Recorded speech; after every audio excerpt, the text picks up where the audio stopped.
All these ways have horrible. Nice, I like it.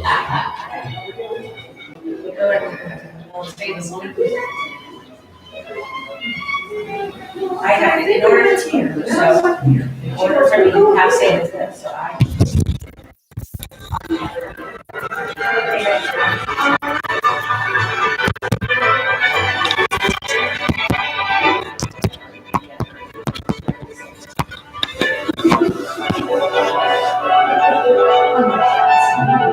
So I can't even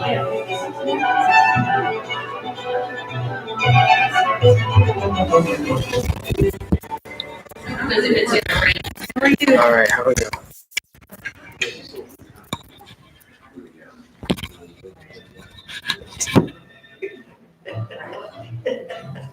So you're staying in that same spot. You talking about TTAs? Oh,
Pledge of allegiance.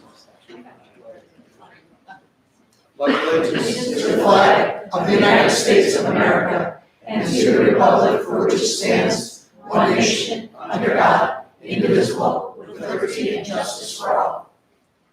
I apologize in advance, I'm a little out of sorts tonight, so please bear with me. I'll ask the recording secretary for a roll call. Dawn Bouquet, Here. Ronnie Carsville, It's on its way. Jessica Decker, Here. Cory Homer. Here. Pam Lutfi. Pam's away, but she communicated with me. She's at her 50th high school 50th high reunion. school reunion. I said, I was like, are you sure you want people to know that it's your 50th? She's doing e-house when she retired, or graduated. early. There you go. Jack O'Leary, Here, Felicia Sheehan, Rosemary Walsh, on our way. and John McGlynn. Here. And I heard from Felicia, there she won't be. Delaware Valley School District, in partnership with our community, stands committed to maximizing student potential, fostering lifelong learning, and promoting responsible citizenship. An executive session was held on October 2019, after the work session, to discuss personnel, negotiations, and real estate. May I have a motion to adopt the agenda? Motion. Second. Any discussion? All those in favor say aye. Aye. Any opposed? Hearing no objection, motion carries. Tonight, we have, is it one presentation, John? Two. We have two presentations, so which do you want to do first? Abate goes first. Okay, so I have to give a disclaimer here. ABATE is a motorcycle association. It's the Alliance of Bikers Aimed Towards Education, and it's an organization that I belong to. I'm an ABATE member. So they came to me offering a program, and I put them in touch with John. John and his staff facilitated it, and they worked it out, and I stepped out of that completely. I had no part in any of the transactions that went on inside. So with that, I will turn the meeting over to Dr. Bell for tonight's presentations. All right, well, with that, we'll go right ahead and we'll jump into the presentation by Abate, and we'll introduce Scott, and then Scott can introduce everybody as well. Come up here in your center. Yeah, sure. Steal this chair.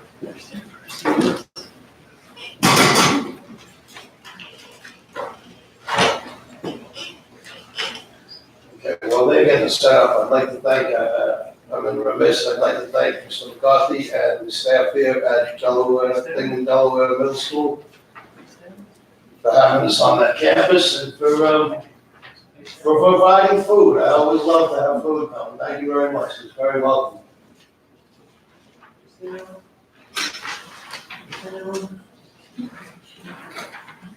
you. Face down, Jack.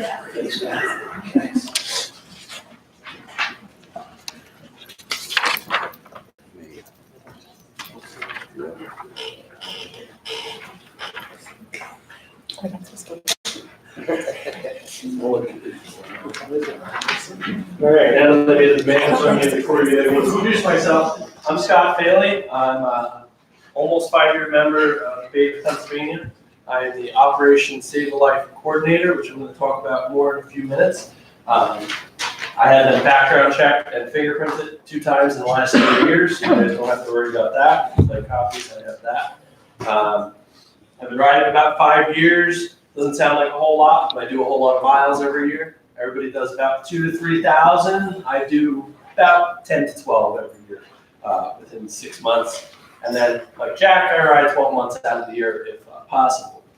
I'm also a motorcycle safety program instructor and the site coordinator. I'd like to thank you guys again for welcoming us to Shaw Elementary School to use your parking lot. It's been a great asset and took a lot of stress off of me. A little bit more about me. I'm also an Eagle Scout, so I have a background in that. I'm active with the troop in Milford, so I have some involvement with youth on a day-to-day basis.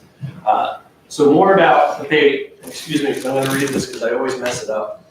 ABATE is the Alliance of Bikers Aimed Towards Education. It's an organization of motorcyclists dedicated to the protection of individual rights of motorcyclists through political change, public education, and charitable works. ABATE is active in the elimination of unfair legislation as it concerns motorcyclists, promoting motorcycle safety through both motorist and rider education, and improving the image of the motorcyclist to the general public. Since 1983, ABATE has represented the interests of motorcyclists riding Pennsylvania's road.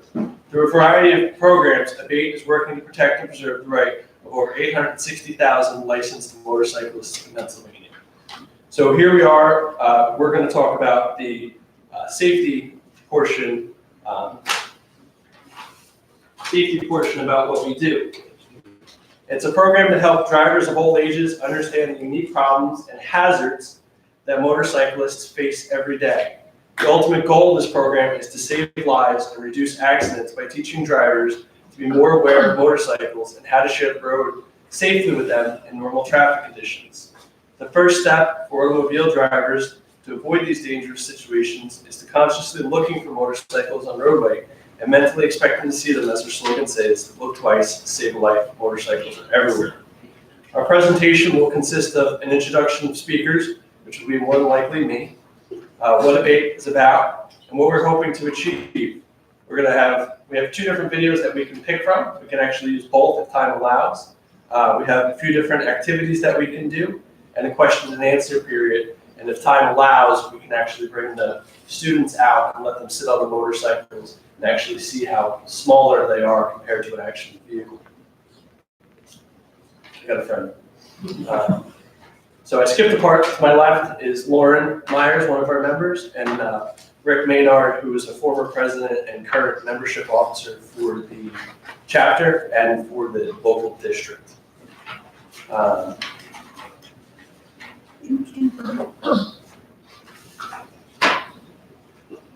All right, so now that I gave you that paper, go ahead, flip it over.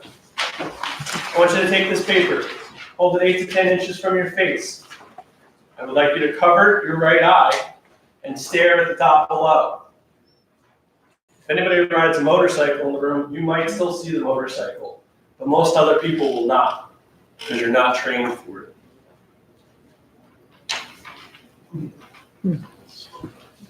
So does anybody actually see the motorcycle? Yeah. Jack does, because we're looking, we know what to look. Ashley. So most people will not see the motorcycle. So that's pretty much the basis of what we do. And then I'll take any questions you guys have. Can you just tell the board what you're going to be doing? Oh, I'm sorry. It's a 40-minute presentation. That's a PowerPoint and a few videos. And I talk through the PowerPoint and explain different things and allow questions and answers and that type of stuff. So they're going to be going to all the driver ed classes in the fall semester, and then they'll come back in the spring and get the spring driver ed classes in high school. What the program is really for, it's not to teach kids to ride. It's not how to ride. We don't want, that's not our job to teach them. We're not trying to promote motorcycling as a rule. Our system here is set up to get them to recognize motorcycles on the road. Like one thing that came up is you're on a road trip, you're looking for out-of-state license plates, and look for motorcycles. Then they look for motorcycles. It becomes a habit. There's one. There's one. That will help save lives in the future because subconsciously they'll be looking for it. How much does the program cost? Absolutely nothing. That's why I asked that question. This is all funded by UAA Pennsylvania, as is the motorcycle safety program that ABATE sponsors. $5 of every motorcycle registration goes towards the program, so it doesn't cost anybody in PA, any PA resident, it doesn't cost them a dime. If you go out of state, in New York, it's $300. very much. Everything's volunteer. We're all All volunteers. volunteer organization. Through a BATE, through a motorcycle safety program, some of us get paid. Any questions, comments? I mean, I volunteer firefight down in Westfall, so I know how many motorcycle accidents we respond to every year and how some of those, I mean, you can see it right there that they could be prevented by just more awareness. So I think it's a great program, very timely. So thank you. Thank you. We, so I have a unfortunate life story. I had a friend that was 21 who got killed in a motorcycle accident in my hometown in New Jersey. And his mother, stepdad, and sister are leading the charge with the program that they run. And also, there was two, Jeremy and Mark, who were killed in, by, where's that, Augusta?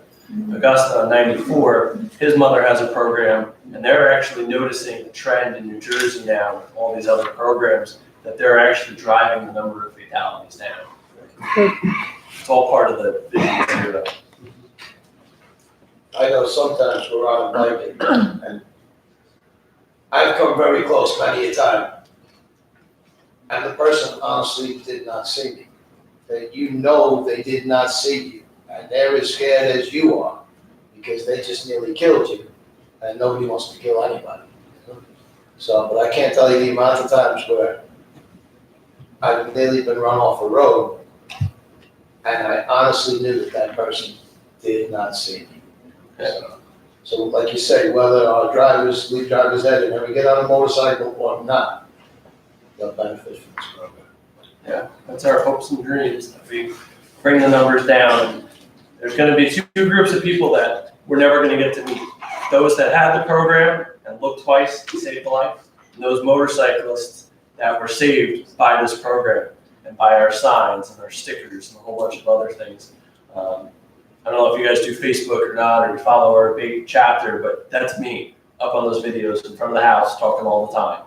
So, and I don't have numbers or anything, but I know a lot of people come up to me that don't ride and say, "Hey, you're that guy from the videos." I'm like, "Yeah," and they're like, "Thanks." You know, the other day I was driving along and I didn't see him at first, and I looked back and there he was. So, you know, we are making a difference in the world. I'd also like to thank the organization. I know you give a scholarship if you get. Yeah, we also give $1,000 scholarship to TV, one TV student every year. And that's usually me too. I have a voice somehow. Yeah. Make everybody stand up and spin around. It's a whole lot of fun. Any other questions? Have you all seen that little diamond shape, look twice, save a life? If you have some, if you want some, I have them here. We have thousands. So, again, they're giving out. The more people that see us, that know what we're about, the more chance are that we're gonna live to see tomorrow. Are you currently giving this presentation anywhere else in the county? This, AVAC's been doing it for quite a few years. This is our first venture into it. We've been trying to get it together for a while. The difficult part of getting this presentation done is it's done during the day. Right. So you need somebody that works off shift or is retired. You guys are the last chair. She got it. Your sign for it. Yeah. Yeah. It says life. It's the only time I get to sit there and ask. We also have, if you have any questions.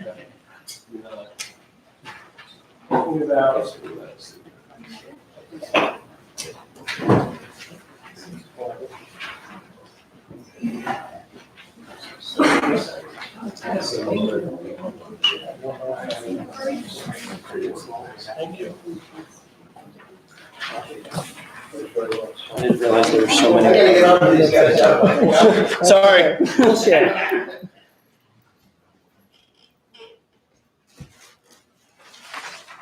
Okay, thank you. That's pretty much what I got, unless anybody's got anything for me. Thanks for getting up here. Thank you very much. Yeah, it's my Thank you. pleasure. Thanks very You much. know, like I said, my buddy was killed in 2012, and this is, everything that I do safety-wise is for him. You know, so that we can change the the world, so to say, little by little. You don't have to change everybody, but at least one person, that's what they say, right? Yeah. And as always, look twice, save a life. Thanks. Thank you.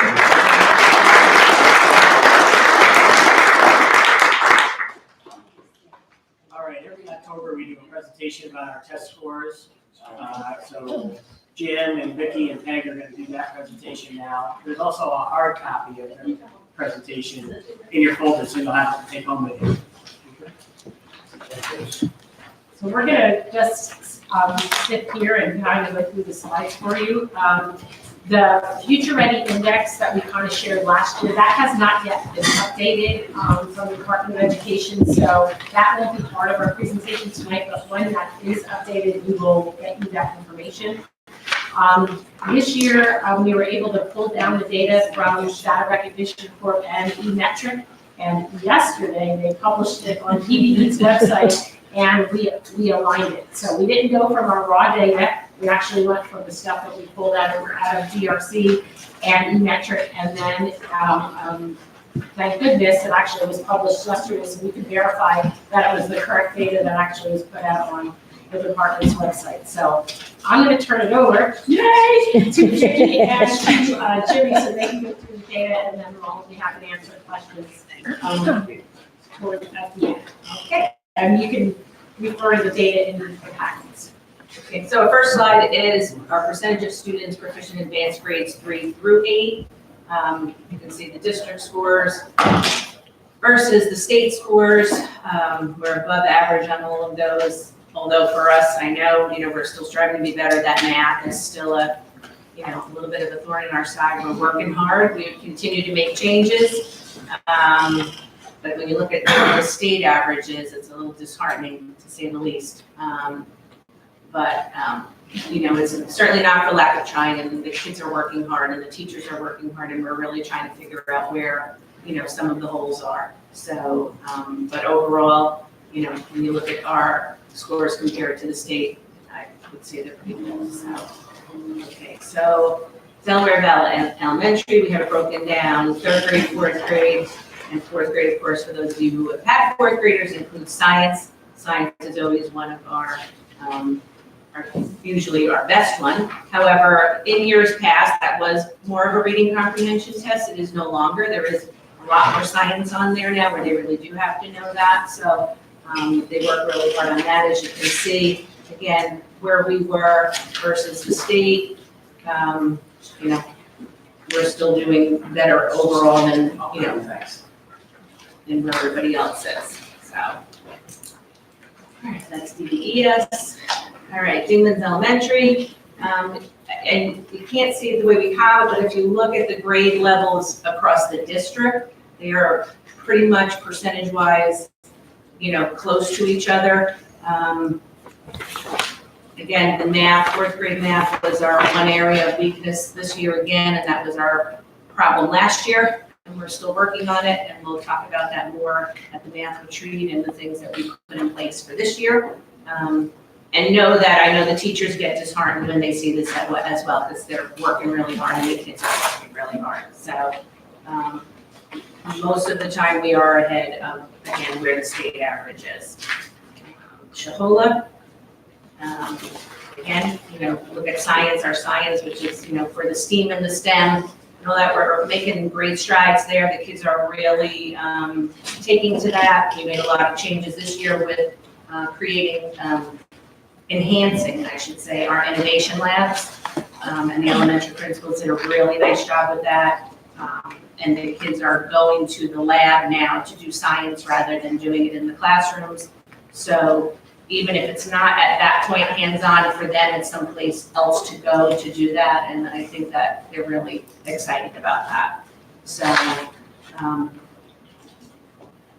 again, 3rd grade, it stays relatively consistent if you look at it from year to year and where we are. And, when we kind of question, okay, so 4th grade math is the state, why is it that low? So clearly they're messing with something because it just, they change the test, they make the test harder, they make the questions, and I know from having parents going, I can't help my child with fourth grade math, you know, right? It's a struggle.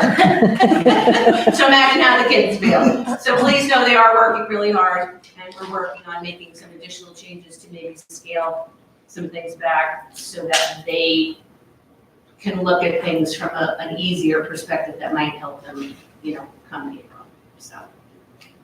I have a question about the Yes. elementary school fourth grade math. Uh-huh. What is Shahola doing different that they're so much higher than the other two elementary schools? We all use the same series, we're doing the same things, and I don't know the answer to that Sometimes question. it's just it's the cohort of You know, students.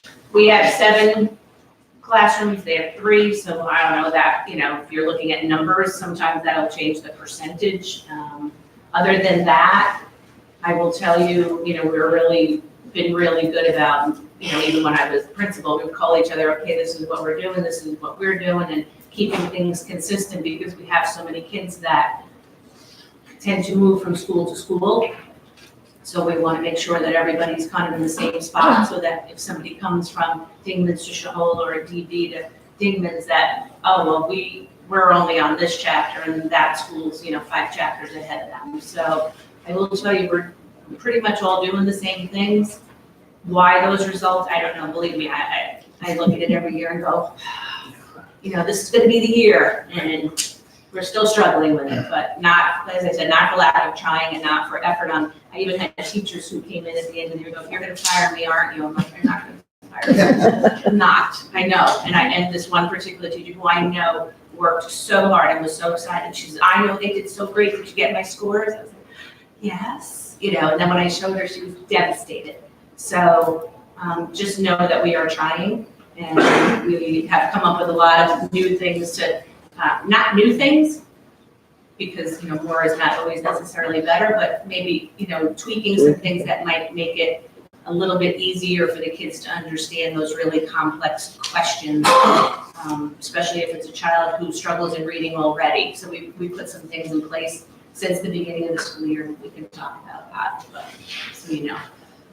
Yeah, there's no doubt that is the $1 million question that we constantly are looking at and questioning. This is why 5 or 6 years ago, we initiated common assessments, common grading practices, getting our subject area teachers. Speaking of secondary level, we have 2 middle schools separated 15 miles apart. So that was what the whole purpose of that initiative was. So when our kids are funneling into the high school, we know they're exposed to the same assessments for the most part. It's graded the same way. We're trying to cut out those variables that will hopefully bring these scores to a better area and continue to look at it. One of the things I want to mention before we look at the scores too is with the data that we're showing here, we truly wanted to compare apples to apples. We broke it down to actual grade level, as Peg said. You know, we got this from eMetric and the DRC, and it does match what PDE just posted yesterday on their website. But when you look, this is PSSA, how the school and the grade level did compared to how the state average at that grade level did. When you guys get a look at Future Ready, you might say, wait a minute, this isn't the data that Jimmy Mitchell shared with you. And that's because the school average is 6th, 7th, and 8th grade combined for math and ELA.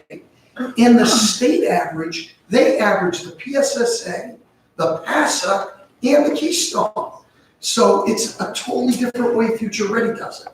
So we thought this would be the best way because we're actually comparing PSSA of our school and our grade level to how kids at that grade level for that test across the state. Is the Keystone algebra test that much easier than the PSSA? That we score so much higher. Yeah. You know, and those same middle schoolers are taking both tests. Well, because. And I know not everyone takes the Keystone algebra in middle school, but But our higher students are taking Algebra 1. They're not Right. taking a math course. They're taking Right. algebra. PSSA is a everybody. math course. Right. So you're testing kids and then the algebra class is algebra. So kids that are in our highest kids are taking algebra, but yet then they have to take a a test that covers all concepts. So for an entire year, they're not really learning in a course that covers all concepts, geometry, algebra, numbers and operations, all those things. But then at the end of the year, we're testing them on all those concepts in So, PSSA. I guess I've always just assumed that those percentages of 8th grade math students that are, that are proficient in advanced are those kids that are also scoring well in the Keystone algebra. But that may not actually be the case though, because if they haven't. No, but I guess my point though is that, but some of those students that are passing the Keystone algebra may not be passing the 8th grade PSSA because it's totally different content. Or they may be advanced on the Keystone. Right, but then. And just proficient. So do we offer them like something, do we give them something that kind of will? They do the day, they do all sorts of. So they're still doing some of the content that they may see on PSSAs that they haven't necessarily learned in that's not part of the algebra. But it's not the course that they. Right. So, which can account for a lot of Yeah. that difference. Right. And why those kids have to take two tests has been a real bone of contention. If they're beyond, that math, then why are we? Right, if they're advanced on Keystone algebra, which is what they need to, what they used to be to graduate, but. Yeah, it is, Can't it's very frustrating to see. Yeah. Right. Now, one of the things when we do at the retreat, we certainly could share an 8th grade open-ended math problem with you, a sampler problem that was on the PSSA, and you'll kind of be able to get a sense of how the kids have to think and work through a problem. First, comprehend what they're asking for, but it's not just comprehend what they're saying and then compute and get your answer and you're done. We'll share that with you to get a sense of what we're up against and what we're trying to do, and our teachers are trying to do. But you're right, it certainly is dumbfounding and challenging. It is. Well, I think it's an important concept too that Jessica's bringing up even for all parents. I say this every single year. I said the tested scores are only as good as the assessment. You know what I mean? What's the old saying? You can't judge a fish by their ability to climb a tree. You know what I mean? So if you're teaching them something, but the state comes along and gives off the wall question, of course your scores are going to be lower. So I mean, for all parents even, I mean, if you get student scores home on a certain assessment, don't take them exactly for what they are. Ask questions, drill down into the data, and see what content was covered under specific areas, that's important, I think. Sure, absolutely. If you take a look at math at the middle school level, 6th, 7th, and 8th grade, and look at the state average, you can see 39%, 7th grade math is 38.2, and then 8th grade math is 32.2. Those aren't state aberrations, they've been consistent the last few years, and obviously you can see 8th grade is the most difficult. You could see at Delaware Valley Middle School, they blew the 6th grade math out of the water, blew it out of the water, 61.6%, one of the highest scores in our area. But why our kids at 8th grade at Delaware Valley struggled this year at 8th grade. So it's funny. I mentioned the other day, we as leaders, we always challenge our teachers that listen, if you give an assessment and 75% of your kids fail that assessment, you need to take a step back and say to yourself, wait a minute, was the delivery of instruction, something wrong there? Let me take a look at the exam again. Is there something up there? Well, I would hope, and with a percentage of 32.2, I'm hoping the state does that and reflects and says, wait a minute, this is across the state. What's going on here? I think that's wishful thinking. Obviously, they're not doing that. They're not doing that. But certainly, as Vicki said, we're taking the bull by the horns. We are consistently trying things and working on things to improve our scores. That's for sure. Do you get scores from across the state? Like, could you look at a different school district? Is there any school district that really seems to be getting 70%, 75% in the math? Well, I can tell you, it's funny you say that, Rosemary, because one of our strategies in math is I told our math department, I'm just I wondering would what somebody else is doing. and I want to see if I just have it today.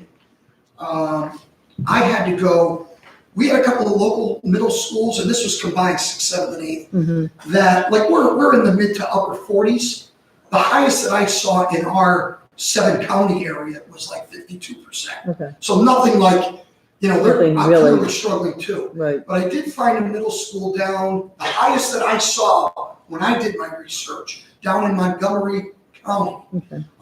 that scored 61%. That was the And highest that's you've the seen. highest that I saw. But yes, we're doing that because I- I certainly will reach out and say, hey, what are you doing? I mean, How are you approaching this? right. So we're No, doing that's, that. I was like, if there's some Great school question. district out there in the middle of God's country somewhere that's managing to pull a good score, it's like, what are you doing? Because, Sample sizes with those schools too, or do you just see the percentage? No, you can see the sample size, how many kids are tested. Okay, because there's a difference there too. Absolutely. You know what I mean? Great point, Corey. Prior to- Correct. Children are taking the math, 8th grade math, say, in the middle school, down the valley, 26.7, up the mountain, 41.4. It's the same test, same curriculum. Okay, so that's what you want to figure out. Right. Sure. That is. And it was the opposite for 4th grade math. It was David's student that didn't score as well as down in the valley, so. Exactly. I can understand your frustration trying to figure Yeah, that and out. there's so many variables, Yeah. so many variables. But I believe if I'm correct, the 8th grade math class in the Valley Middle School last year had low numbers on the 7th grade as well. Wasn't it, that was our problem? Correct, I believe so. So they moved now to It's just the not Maybe 8th my that grade, kids. cohort moving. they're just not math kids. but the numbers are still low. And a lot of times you get a much better feel for the kids when you look at their performance, when they were in 3rd, when they were in 4th, when they were in 5th, as opposed to comparing this group of kids to that group of kids. Right. So you can, what they call it longitudinal, and when you look at it, you get a feel, okay, this group is excelling every year, this group is struggling every year. What can we do differently to help them? Because it's clear they're struggling year after year on different tests. Right, yeah, that's what I'm seeing. But again, these are just numbers and they're not exactly indicative of what could be the issue. Sure. I'll move on to the Dignity Delaware Middle School. You could see their scores. I just want to tip my cap again to the middle school algebra teachers there. 91.5%, I think they had 83 kids take the exam, the Keystone exam, and all but 6 or 7 passed. And that's certainly a job well done there. But again, you can see with the PSSA, the math scores, we have work to do. In the Keystone Algebra, what grade level do they take that again? But that's 8th grade, and it's only a certain number of kids that were recommended for Algebra 1 or Honors Algebra. Okay. Smaller group. Smaller group, 90 yes. kids. 83 at Dingman's, and I think 67 or 68. Correct. Okay, moving on now to the Keystones with our high school scores. Literature, Algebra 1, Biology, and NOCTI, which is what we're showing here. The 3 subject areas for Keystones, they're actually based on our 11th graders. By that point, who passed the Keystone in the percentage, and the state average reflects that as well. And as you can see, we are above average on all 3 there. Our NOCTI score is our CTE kids that take that test. Could not find the state average yet, but certainly 92% is certainly a job well done there. One of the interesting things is those Keystone algebra scores that we just showed you from the 2 middle schools are not in that Algebra 177 number. Those scores that those top kids take in 8th grade get banked, and basically they're held in advance, and then they get factored in with when they're in 11th grade, so that their grade stays with their cohort. So it's kind of weird. A kid would take a test in 8th grade, but it doesn't count for our average until they're in 11th grade. It just kind of dangles over here, and then it gets all mushed back together. So do you see a big difference between the kids that passed it in 8th grade then, and do you know what I mean, as opposed to the kids who are actually taking it in high school, or is it pretty similar? Well, they're your top kids, so your rate in 8th grade will be traditionally higher than in any other grade when they take it. You know, because they're the honors kids. Moving on to our AP, always love seeing this chart. Brian, correct me if I'm wrong, Dr. Blum, we're up to 30 tests. Now, again, this is from last year's scores, 30 tests, 26 courses, Brian? Yep. And I think we're moving up this year as well, correct? And again, we'll move on, just some of these scores here. I know you have them in front of you. Really impressed with the high school team that teaches AP. Dr. Blum has a meeting towards the beginning of the year that I've attended the last 2 years. So impressive, going through the results with the AP teachers, coming up with goals for next year, and I truly believe one of the reasons why our kids excel in these areas. On to the next, that just wraps this up, speaks for itself there, that's 69% passing rate for kids that scored a 3 or better on the test. I think that's the highest percentage that we've had, if I'm not mistaken, at least in the last 5 years that I look back on. And that 134 AP scholars is second highest, but you gotta remember, we're dealing with less kids. I think 136 was our highest. Yeah, the class of 2013 had 136 AP scholars, so 2 more. But there were 110 more kids in that class. Last year's class was 366, that class was 475.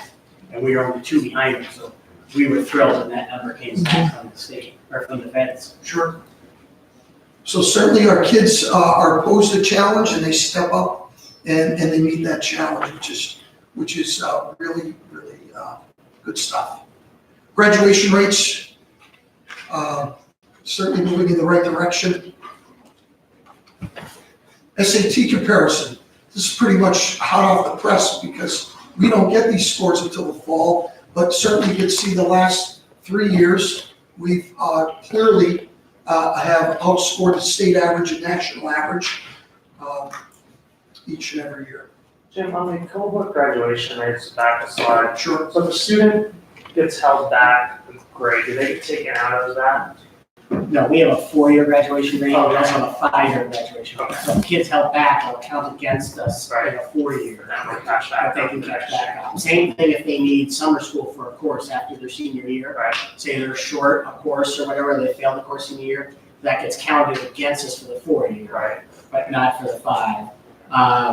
So these are the 5-year? 4-year. This is the 4-year, yeah. Okay, SAT, and we also just got our ACT scores, which is a much smaller sample. Clearly, we don't have quite as many kids taking the ACT as SAT, but we thought we'd put that out there. The only thing that we didn't have published was the national average this year. Our kids averaged 24, the state average was 23. As you can see, the last 2 years, the national average was 21, and just today I looked up, and it looks as though it's gonna maintain a national average of 21, but it's just not published yet. But I did look that up today. And then finally, just a few selected schools that the class of 2019 are attending starting this year. Certainly, we could have put many, many others, but we just put a few there, schools that our kids are attending. Billy was looking for Bloomsburg. Yes. So between A and B, and it's not there. Just didn't make it. I told him when Zach went to Bloom, he was the president. If you didn't get out when Zach was the president, you're not gonna see it.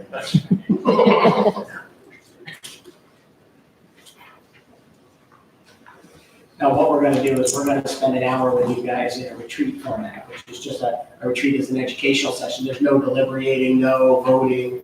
It's just a private meeting with you guys. So we're gonna do that from 6 to 7 on November 21st before the voting meeting.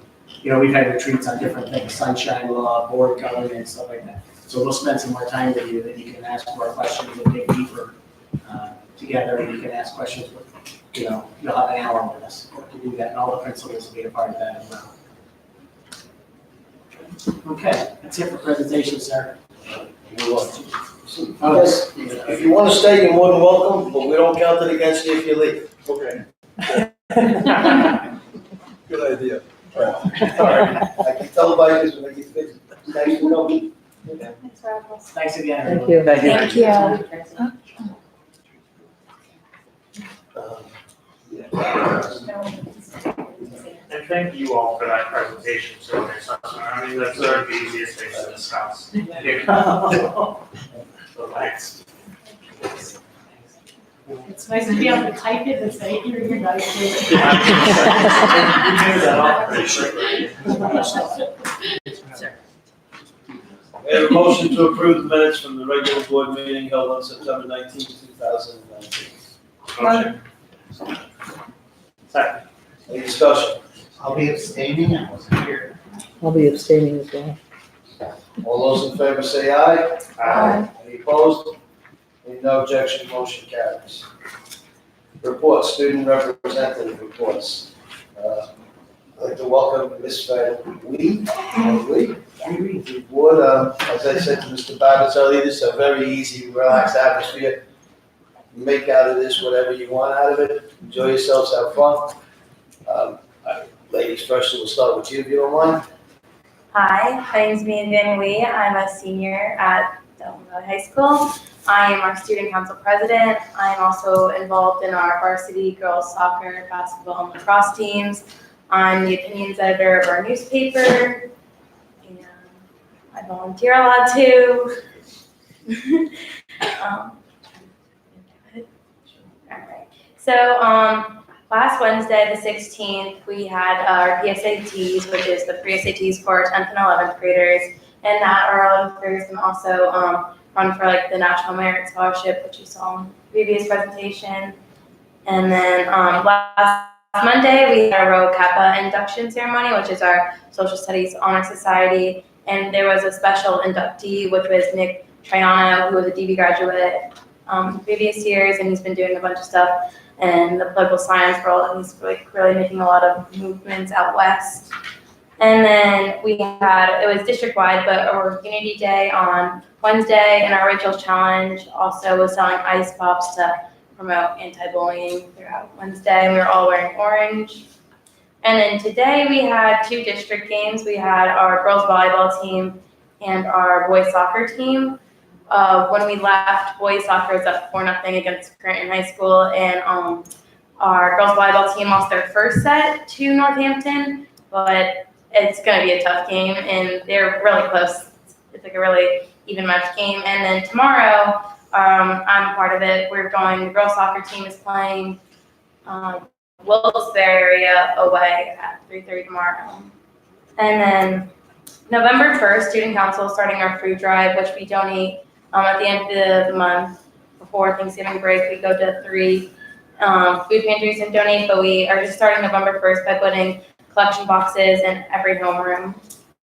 And then November 4th is our NHS, which is our National Honor Society inductions, and it's like a record high. We have, I think it was 111 students are getting inducted this year. So it's really impressive. And then also 31st, we're also having our senior Halloween, which is just a fun event for seniors to dress up, and also the teachers too. I'm going to piggyback off of that.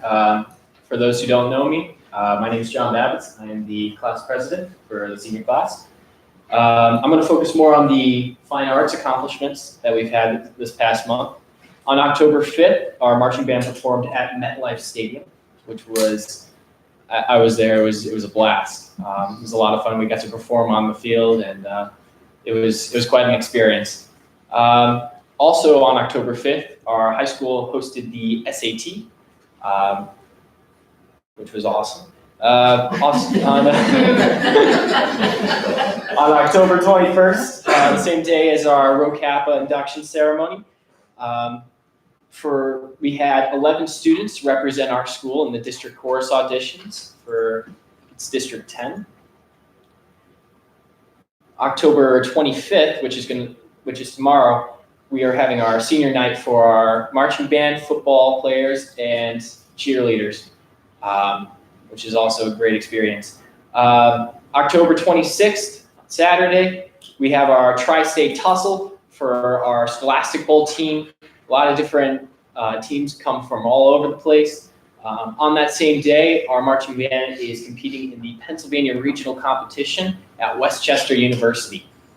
On October 28th, we will be having our National Art Honor Society induction ceremony. And also on that day, during the school day, we have our Macbeth showing. This is open for the seniors as well as those who participated in the volunteer summer reading program. On October 29th, Mia, myself, Dr. Blom, Dr. Costantino, and the class advisor, Mrs. Marchetti, will be touring Kalahari for our prom. We'll be doing a hard hat tour to check out the area that we'll be having our prom in. We're very, very excited for it, just so that we can get some information for the students.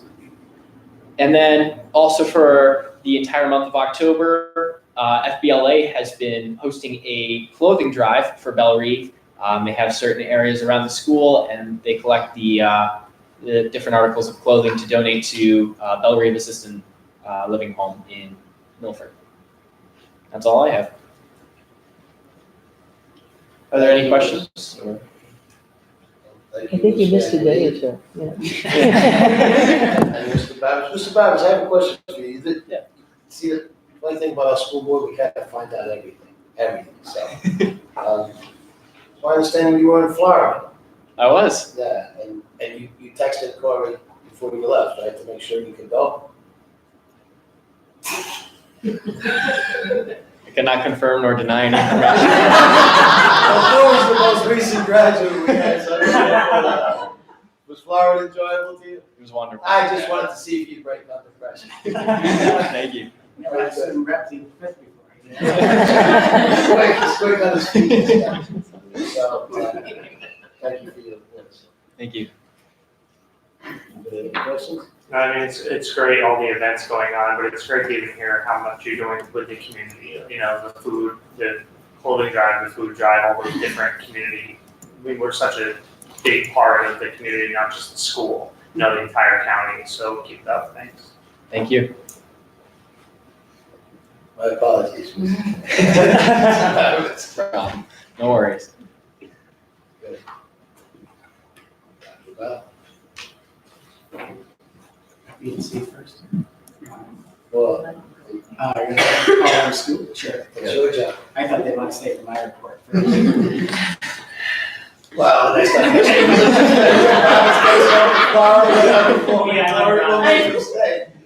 You can tell they were thinking the motorcycle guys got the But they informed Corey. Yeah, you guys are good. Thank you very much. Thank you. Thank you. Thank you. Have a great day. You too. Administrative reports and attendance reports. Are there any comments on the administrative reports or the attendance reports? I have a couple. Either Jim or Vicky, can you explain the junior achievement? You both referenced it in your report, and I was just wondering what that has to do with Delaware Valley. Yeah, Jimmy, myself, and Maura Angle went out. They contacted us because they're looking to do something with fifth graders. Oh. We went out to Pittston, where their center is, and met with the two women who run it. We were telling John when we come back, I said, my 8-year-old self wanted to stay there and play store. It was amazing. They have an entire town set up. Their program, they have all different types of businesses that the kids go to, and there are requirements where they have to sell things, they have to do advertising, they have to learn how to make deposits in a bank. They have a bank. They have people who do the news. They have a radio station. Yeah. They have a diner where the kids do their lunch and they go and they can buy food. They have little stores where they can buy trinkets. They have a mayor who has to make a speech. It was amazing, really, And this really was cool. 5th grade? So they're trying to bring it down to 5th grade. Wow. They were talking about a grant program that would enable, we could do something like that to get the kids there. It would just be a matter of busing them. For us, it's a little bit of a hike because Right. it starts at 9, so, we'd have to have the kids out early, but I think it's definitely something we're gonna look at because it was really, truly, so impressive, right? It really, so, It ties hand in hand with the new. career readiness Career there. standards. Mm-hmm. And actually, Rosemary Brown is the one that gets the credit. She contacted me and said, I ran into this lady in Harrisburg, and she mentioned that out in Monroe and Pike County, there's really no junior achievement. So we got connected with her. So they're doing some in that area, some of the schools, and they're trying to get schools from this area. Like I said, the biggest, really, the hardest part is just the travel logistics, yeah. time, but, it's like a 5-week that they have, a curriculum that the teachers can do, but they don't really want the teachers to do it. Right. They work with you to get a volunteer from the community to come in and do it, so Okay. so it's not the teachers doing Right. it, it's a business person or somebody who has a connection to the school Okay. district and in the community. They do it, and then, so they're all ready to go when they get there, and, you know, that they don't know, but the teachers have already decided, you know, Right. what Who's store, doing what what. role they're gonna play, and they're there for like, I think she said 4 hours, like 9 to 1. But again, it ties into the career readiness, which we're doing now, and all, you know, those grades. It covers the standard. I'll tell you, it was just like the coolest thing ever. I just wanted to stay and, you know, try everything. It was really neat. I think the kids would love it. Yeah. I think they would love it. And Maura was saying she had some kids who did junior achievement in the high school who said that was like the best thing I ever did. Right. They still remember it, so. Okay, And they have resources and curriculum at the high school level. okay. And so Mara had a good conversation with them as well. No, I was gonna say, I'm showing my age. I think of it as a high school program, not a 5th grade program, so that's great. That's exactly how I felt. I couldn't believe that they did it in 5th grade. Yeah, but I mean, some of the things, like she said, you know, they make them fill out a check register, like things we don't, but it's understanding that, you know, like when your kids say, well, Dad, just use your card, you know, and they don't understand, well, there has to be money behind the card. You know, my kids used to do that to me, like, there's no money in the bank, I can't use the card. So making The them debit card understand that doesn't work if they it's get a not there, paycheck and they take the paycheck to the bank and they have to put the money in, like, understand, it's more that process of understanding that the money has to go somewhere. Yes, everything's, you know, digital and I'm using cards for everything, but, so it's all of those little things of those life experiences right. that we kind of forget about Yeah. now, We so. kind of You lose gotta it. think for a 5th grader as a precursor to go to FBLA. Yeah, amazing, it really was, It's gotta be great. the facility is just really amazing. Cool, thank you. So hopefully we can get that going. Thank you.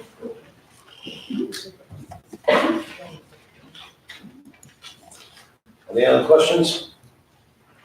Okay, are there any questions, or comments on the financial reports? Okay, with that, we'll move on to the superintendent's report with Dr. John Bell. Thank you.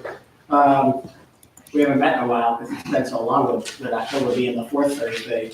But we had a tremendous weekend for any of you that weren't part of it with Homecoming, the Warrior Fest, and the Alumni Hall of Fame back on September 21st and 22nd.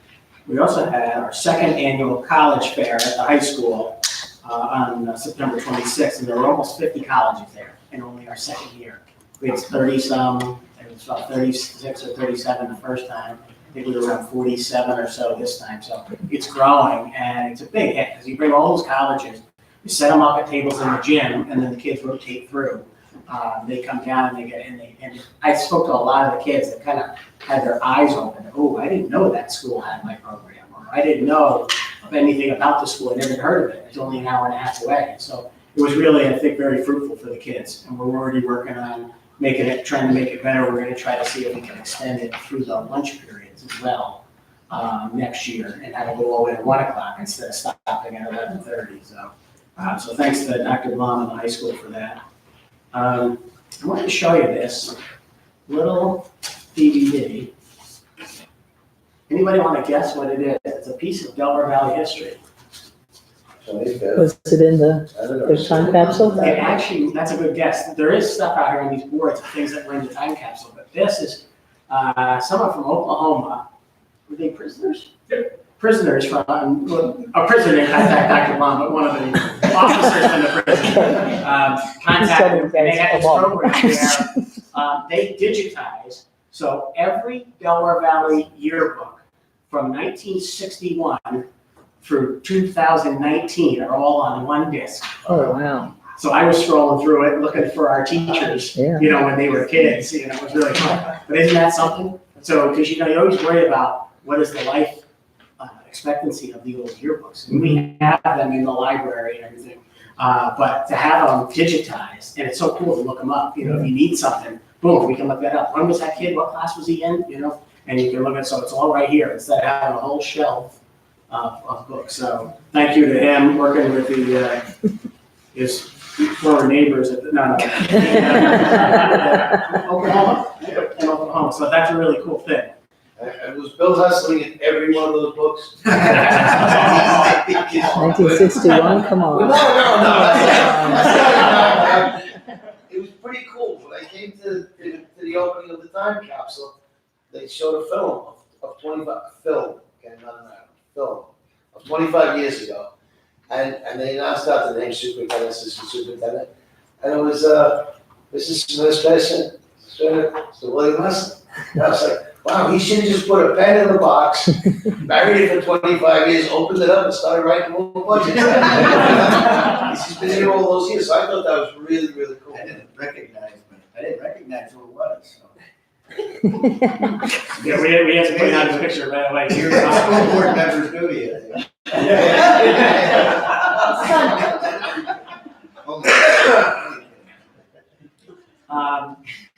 I want to thank Mr. McCarthy and the crew here at the middle school for their hospitality. It looks beautiful, and it's really great. I also want to thank the ladies from the Dingham Delaware Elementary PTA for the water bottles. These are cute. Yeah. It says believe in yourself. How cool is that? For Thank you. you, ladies. We're also working on the CapEx 2020 list. We met with Don Flynn, the architect, the other day to finalize that list. The goal is we'll have that list ready for you for the November meeting. So you can approve the list, and then we can get working on all the bid specs so that after the holidays, we can do the bidding process and get that all. And the goal will be to get all the bids approved by February so that we can beat people to the punch and get the supplies ordered. It's not a tremendous list of things like this past summer between the construction project and the CapEx project. But it's the summer Marvin never wants to see again. So next summer will be much calmer. It's only, I don't remember the final number, but it's somewhere, I think, between, maybe somewhere around 750,000. It's not a couple $1 billion like we've done before. So I'll have that for you soon. In your folders, there's a plethora of information for you. There's stuff on there about new and newly re-elected board member training at the IU. There's also a handout that came from the Department of Education, kind of bragging about what they've accomplished since 2015. And then they also have a school year in review from a statewide level of their accomplishments. And kind of neat thing, Secretary of Education Pedro Rivera is going to be part of a team bicycle group that's coming. They're going to go from Lancaster, PA, all the way to the Harvard Graduate School of Education on bikes. And they're going to be coming to DEV High School around 4:30 or 5 o'clock on Saturday. They're staying at the Best Western in Matamoros at the end of day one. So I'm out of town with Peggy setting up a program, and we're going to invite DVTV and the Delaware newspaper and some other student groups to have a crowd there to get a chance to meet. I mean, it's very unusual to have your state secretary of education come riding through Milford and Matamoros. They're going to be coming up 209. So. What is that again? Saturday at between 4 and 5, so probably about 4:30. So bring your children, and we have water and Gatorade for the relay folks. We'll do it right at the DO. We'll probably do it right, yeah, we'll have them come in there and do it right. So it's kind of cool. I mean, and he's a tremendous supporter of public education. There's also an e-alert in here about IDEA funding. That's the federal special ed funding. And when they originally passed this funding or this bill in 1972, they said it was the federal government's job to pay for 40% of special ed costs. And they've never reached 20% in any year since they passed the bill. So this is a federal initiative through the Congress to try to find a multi-year way to get it from approximately 16 or 17% all the way to 40%, because they passed the law to put all those specifications in, and then they never fully funded it. So it's exciting to see people actually talking about this in Washington. There's also information in there about charter schools for you, and there's a lot going on with charters. I just shared with the cabinet today that there's some very interesting bills about charters right now that would put all the control of charters back to, they would run them through the school districts. and it would be the end of outside charter where people could just go wherever they want. Each district would have to have 3 different options, but everything would run through the district, which would save us, $500,000, $750,000 a year, perhaps, maybe even more. So we'll see what happens. So on the advocacy side, we're doing a lot of yelling and screaming to get people to support it. It would be huge for us. And then those of you that always look for a cheap Friday night out, John Babbitt had mentioned football's home for the last game of the year tomorrow night against Scranton. But should they continue to win, they'll actually be home for 3 Fridays in a row. They would be home next week and then this week and then for 2 weeks in a row for playoffs. So they're looking for something cheap and fun to do. I'm working a concession stand, but they said I gotta stay away from the cheeseburgers. Hurt profits. And that's all I have, so thank you. Thank you, John. The chef's opened us up and see my daughter, and I said, that kid is familiar. So I got glasses. Okay. We have a motion to accept the treasurer's report. Motion. Second. Any discussion?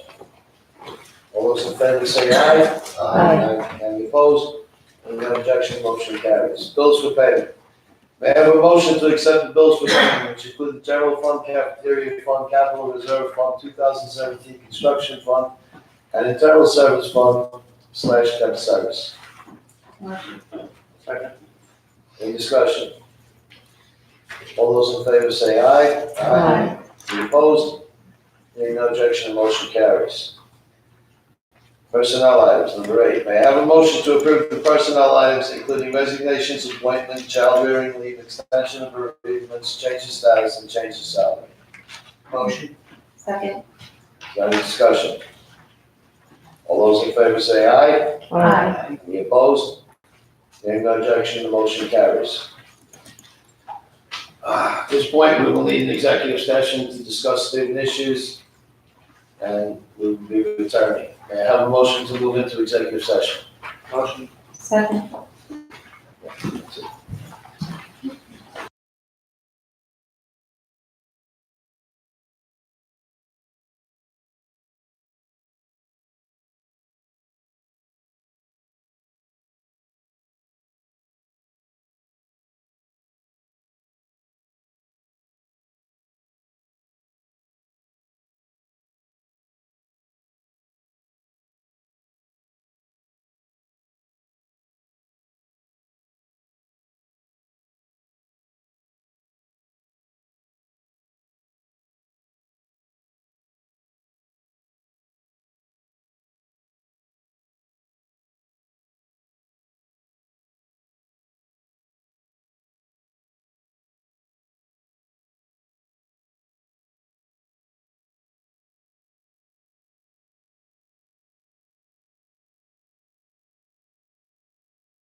Just kind of all how they feel about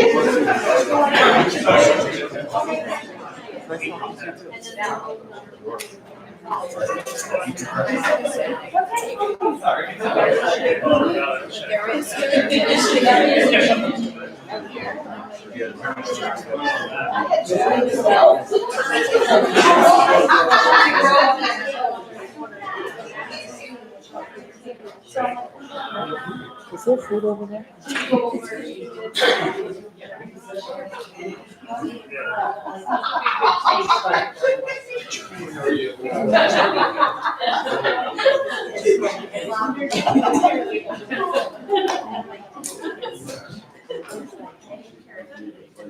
May I have a motion? May I have a motion to move back into regular session? Motion. Second.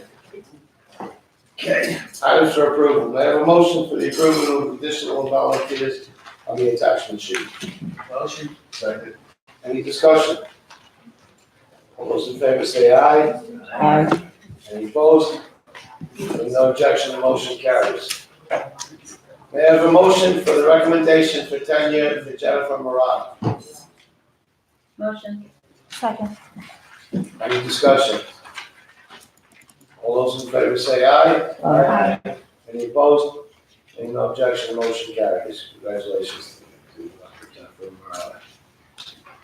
May I have a motion for the approval of the changes to the committed fund balances at June 30th, 2019, and transfer from the general fund to the capital reserve fund. Approval that the board plans to assign, commit, restrict resources in these or similar categories of the financial statements for the fiscal period ending June 30th, 2020, as per Governmental Accounting Standards Board Statement Number 54, Casualty 54, see attachment. Motion. Second. Any discussion? That was a very long sentence. All those in favor say aye. Aye. Any opposed? Being no objection, the motion carries. May I have a motion for the approval of budgetary transfers for the 2018-2019 fiscal year, please see attachment. Motion. Second. Any discussion? All those in favor say aye. Aye. Any opposed? Being no objection, the motion carries.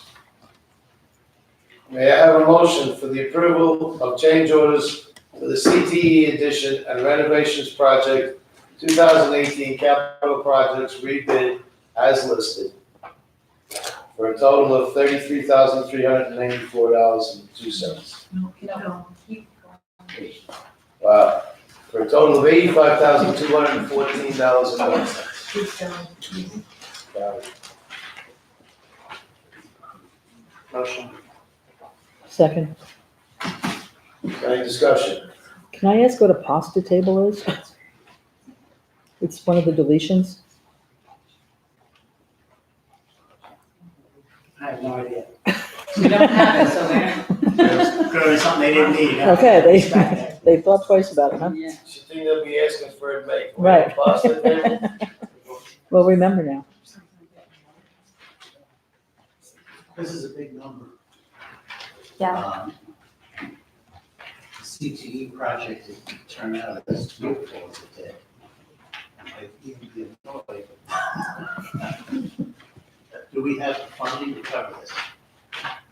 We're up to about 387,000, and we had a budget built in by the architect and the construction management, because it was a renovation type project, of 480,000. I believe we will probably next month have less than I checked with them. I'm gonna say between 12 and 16,000 is what we'll have remaining. And so therefore, we will be within that contingency, even with the backhoe purchase that we did. Right on the bubble, but thank God we had the contingency, but that's what happens when you have renovations. Is this the last of it?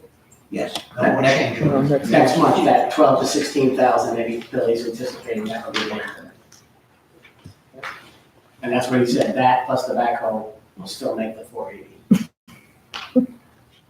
I think like you said, unfortunately, any renovation project, even at home, will cost you, you know, those unforeseen things are gonna happen, you know what I mean? It's not like new construction where you pick everything out right away. You know, anything renovation, you're gonna miss something, so. I agree to an extent, but some of these things are for oversights in the plans. Is there any, like, do we have any recourse? I mean, I know we just increased what we were giving Berkovich for this project. I mean, like, some of them are things that they should have put on the plan. Oh, when this is all done, we're gonna have a meeting, it'll be our people, the construction managers, the architectural firm, the engineering firms, and we're gonna sit down with all of them and go through every one of their projects and talk about which ones were things that changes we had requested, which ones were errors, which ones were omissions, who do they belong to, so. Good, because we're I gonna just, get- especially moving forward, that we continuously use Berkovich, which I'm not opposed to, but, I mean, again, renovation projects, I understand that, but,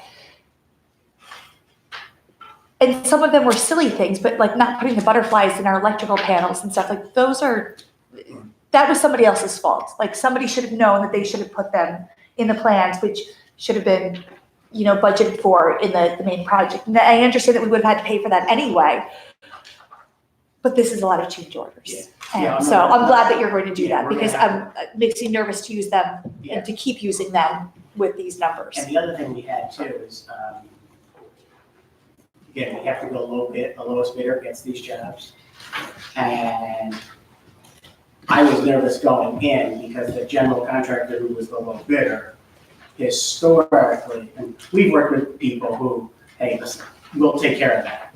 You know, we'll do this, we'll do that. These general contractors, they killed the county with the courthouse edition with change orders, and they killed us too, where they didn't throw anything in, you know, or easily, they could have just taken care of some of these things. But it was like, squeeze in every dime they could get. We were Not just squeeze, add a little. and we denied a ton of them too. Okay. And then there were also things that Marvin's guys were able to do cheaper. He found better ways to do it. But boy, they were tough. You know, they were tough in the sense that they didn't give you a nickel. Right. And we were lucky. We've had some things, like when Skepton was our general contractor, we've only had that one time. That was the new school. They were easier to work with. They're like, relax, it'll take my guys 5 minutes. Right. Or you pay for the hardware, we'll put it in. You know, these guys really try to squeeze you. That's part of our equation too. Right. And this isn't, just work that was for CTE, this includes the capital projects. Right. As well, right? Because all those marks mechanicals, those aren't on CTE. The boiler room piping, gas piping. Right, anything related to the boilers, related to the generator, those things are actually CapEx. So they're from another place. They're not part of the CTE project. I mean, thankfully, when we bought the backhoe, we felt like we could make it. And how long ago was that? And we're gonna just make it, you know? As well as the 11,000 on here to provide the bypass valves at pumps P1 and P2. Yeah. So that's not a CTE item. Right. That's, it's $30,000 between the two of them, 30,000 for one house, 31,000 for one house. But that's still engineering by the same company. Yeah. So, Yeah, and that is so when not they gave actually- us those bids and stuff. And that's not actually the architect, that'll be Martin Rogers, who is our mechanical engineer. So that's why they have to come to the table too. They're all gonna dread driving down the mountain for that one. Okay, so.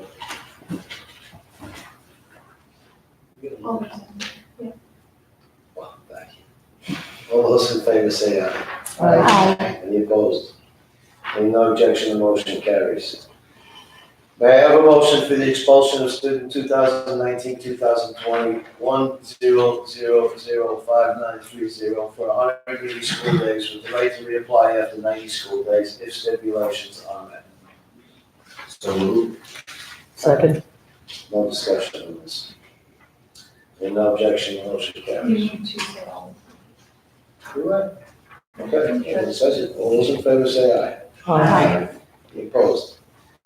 No objection, the motion carries. Thank you again.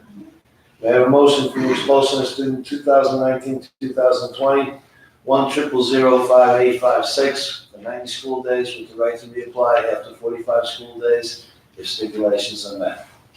Motion. Second. All those in favor say aye. Aye. Any opposed? Any objection, the motion carries. May I have a motion for the approval of the concurrent enrollment agreement number 1, held between Delaware Valley School District and Keystone College? Motion. Second. Any discussion? All those in favor say aye. Any opposed? Any no objection, the motion carries. May I have a motion for the approval of board policies 1 through 8 as listed? Motion. Second. Any discussion? All those in favor say aye. Aye. Any opposed? Hearing no objection, the motion carries. Please note in the minutes, the following policies listed are under review. Policies 1 through 6, and I'll just read them. 248, unlawful harassment, to rescind that. Policy number 348, unlawful harassment, to rescind that one. Policy number 235, student rights and responsibilities. Policy 333, professional development. Policy 701, facilities planning. Policy 804, school day. Is there any other business from the board?